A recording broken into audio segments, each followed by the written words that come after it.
کچھ بھی کہہ سکتے ہیں آپ۔ بارود کو چینیوں نے 9ویں صدی میں دریافت کیا تھا۔ یہ سالٹ، پوٹیشیم نائٹریٹ، چارکول اور سلفر کا مرکب تھا۔ چینیوں نے اس ایجاد کو بلیک پاؤڈر کا نام دیا اور اسے راکٹ، سادہ توپ اور بم بنانے کے لیے استعمال کیا۔ بلیک پاؤڈر کو کئی صدیوں تک فراموش کر دیا گیا، جب تک کہ 13ویں صدی میں یورپیوں کو اس کے بارے میں علم نہ ہوا۔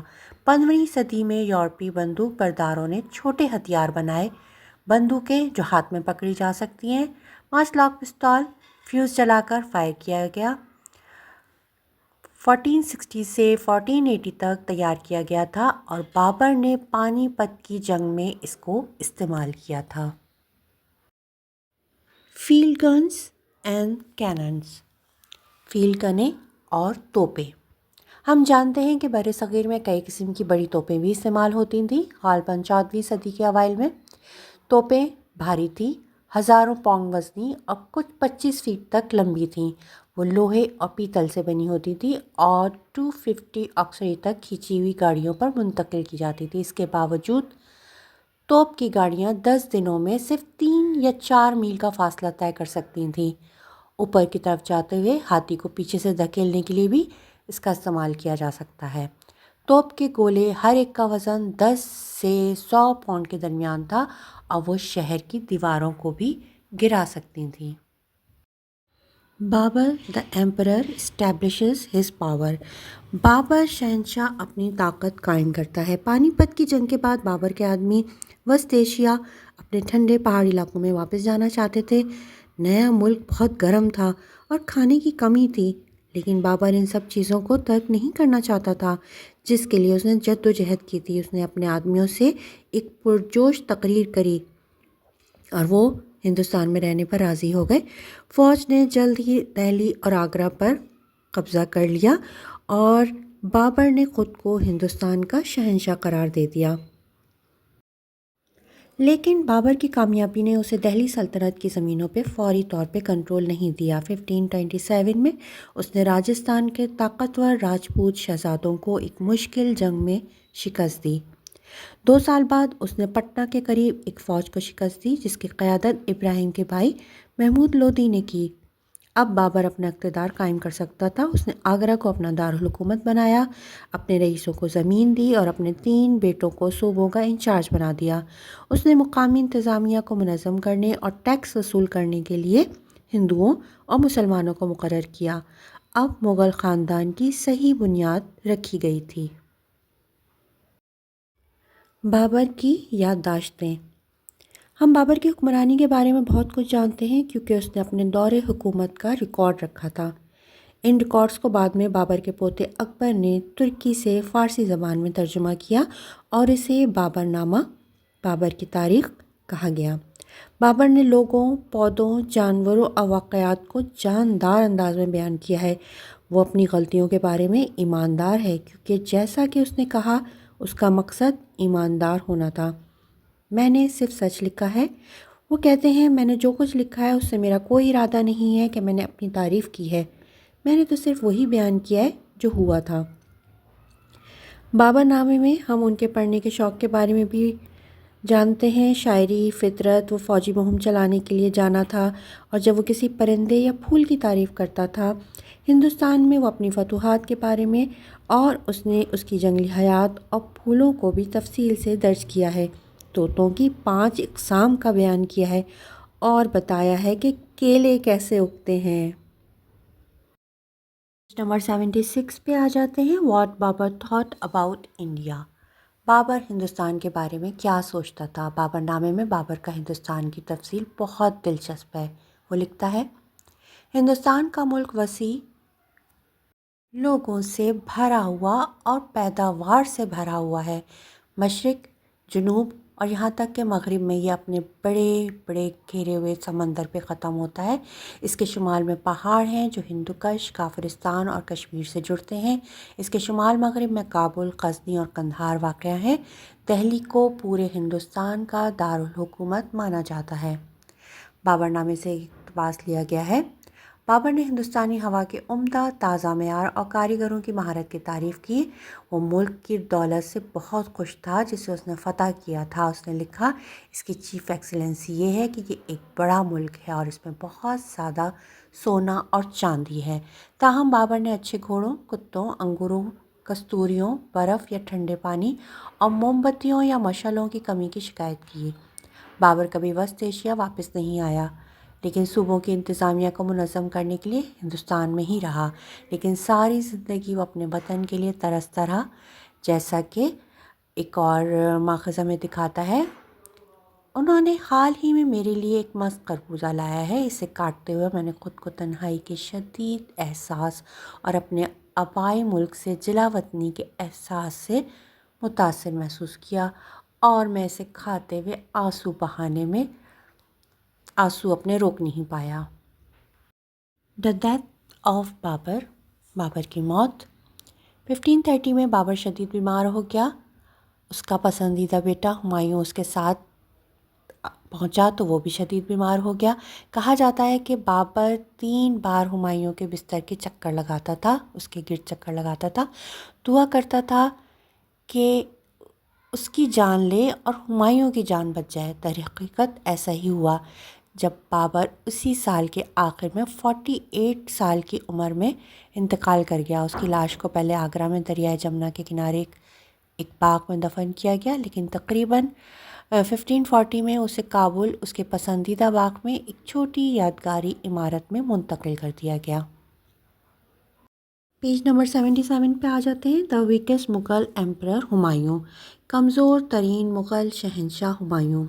بابر کے بعد اس کا بیٹا ہمایوں تخت نشین ہوا۔ ہمایوں نے 2 بار حکومت کی، 1530 سے 1540 تک اور 1555 سے 1556 تک۔ اگرچہ وہ ایک بہادر جنگجو تھا، ہمایوں اپنے والد کی طرح اچھا فوجی رہنما نہیں تھا۔ وہ اپنی عوامی ذمہ داریوں میں حصہ لینے کے بجائے دعوتوں اور عیش و عشرت سے لطف اندوز ہوتا رہتا تھا اور سلطنت کے انتظام کے بارے میں فیصلہ کرنے میں نہایت سست واقع ہوا تھا۔ اپنی غلطیوں کے باوجود ہمایوں نے جغرافیہ اور فلکیات کی تعلیم حاصل کی۔ وہ ایک ماہر نجومی تھا۔ وہ علم نجوم میں اس قدر دلچسپی رکھتا تھا اور اسے اپنی سلطنت کے انتظام میں لاگو کرتا تھا کہ اس نے سرکاری وزارتوں کو 4 عناصر زمین، آگ، پانی اور ہوا کے مطابق 4 محکموں میں تقسیم کیا۔ مثال کے طور پہ زراعت حکومت کا زمین حصہ تھی۔ ہمایوں نے ہفتے کے ہر دن ایک سیارے کی نمائندگی کرنے کا بھی فیصلہ کیا۔ مثال کے طور پر منگل کو مریخ، سرخ سیارے کو تفویض کر دیا گیا۔ تھنک اباؤٹ اٹ، اس کے بارے میں سوچو۔ ہمایوں کے مقبرے کے ارد گرد کے باغات کو آغا خان ٹرسٹ فار کلچر اور آرکیالوجیکل سروے آف انڈیا نے 1997 اور 2003 کے درمیان بحال کیا تھا۔ کام کے دوران 12 ہیکٹر لان لگائے گئے تھے اور آم، لیموں، نیم، ہیبسکس سمیت 2500 درخت اور پودے لگائے گئے تھے اور چمیلی بھی لگائی گئی۔ بارش کا پانی جمع کرنے کے لیے 128 گڑھے کھودے گئے اور کچھ اصلی کنویں بھی ملے۔ سالوں کے دوران وہ مٹی سے بھر چکے تھے، لیکن ایک بار جب یہ کھود لیا گیا تو وہ دوبارہ استعمال کیا جا سکتا تھا۔ پیج نمبر 78 پر آ جاتے ہیں۔ جلد ہی کچھ افغان باغی سردار غصے میں آ گئے کہ مغلوں نے ان کی زمینوں پہ قبضہ کر لیا ہے۔ 1539 اور 1540 میں وہ ہمایوں کے خلاف اٹھ کھڑے ہوئے اور 1540 میں شیر خان سوری نامی مسلمان جرنیل نے ہمایوں کے خلاف جنگ شروع کر دی اور اس سے 2 محاذوں پہ شکست دی۔ اب ہمایوں نے نہ صرف وہ تمام زمینیں کھو دی تھیں جو اس کے والد کے پاس تھیں، جیت گیا، لیکن وہ تخت بھی ہار گیا تھا۔ وہ تقریباً 15 سال جلا وطن رہا۔ 1542 میں اس کی بیوی کا سندھ میں ایک بیٹا پیدا ہوا جو بعد میں شہنشاہ بننے والا تھا۔ The role of Sher Shah. Sher Khan سور نے شیر شاہ سوری کا لقب اختیار کیا اور اپنے اقتدار کو اپنی زمینوں کو پھیلانا شروع کر دیا۔ اس نے اپنے دشمنوں کو پنجاب کے اطراف والے علاقوں سے بھگا دیا اور شمال کی سرحد پہ کنٹرول حاصل کر لیا۔ اس نے 1540 سے 1545 تک شمالی ہندوستان کے شہنشاہ کی حیثیت سے حکومت کری۔ شیر شاہ ایک عظیم حکمران تھا اور اس کے مختصر دور حکومت میں نظام حکومت بہت بہترین ہو گیا، زراعت، سڑک، ریسٹ ہاؤسز اور کنوؤں کو بہتر کیا۔ 1545 میں وہ توپ کے حادثاتی دھماکے میں مارا گیا۔ 1552 تک شیر شاہ سوری کا بیٹا اسلام شاہ شمالی ہندوستان کا شہنشاہ بن چکا تھا اور اس نے 9 سال حکومت کی۔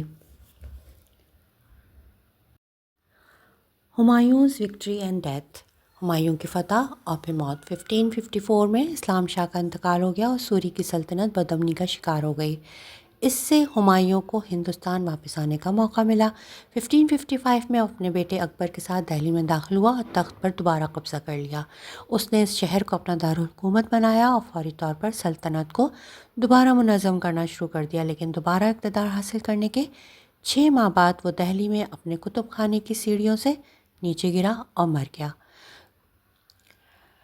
ہمایوں کو مورخین 6 عظیم مغل بادشاہوں میں سب سے کم کامیاب قرار دیتے ہیں۔ جیسا کہ جدید دور کے ایک مورخ نے تبصرہ کیا ہے، شاید اس کا سب سے بڑا کارنامہ شہنشاہ اکبر کا باپ ہونا تھا۔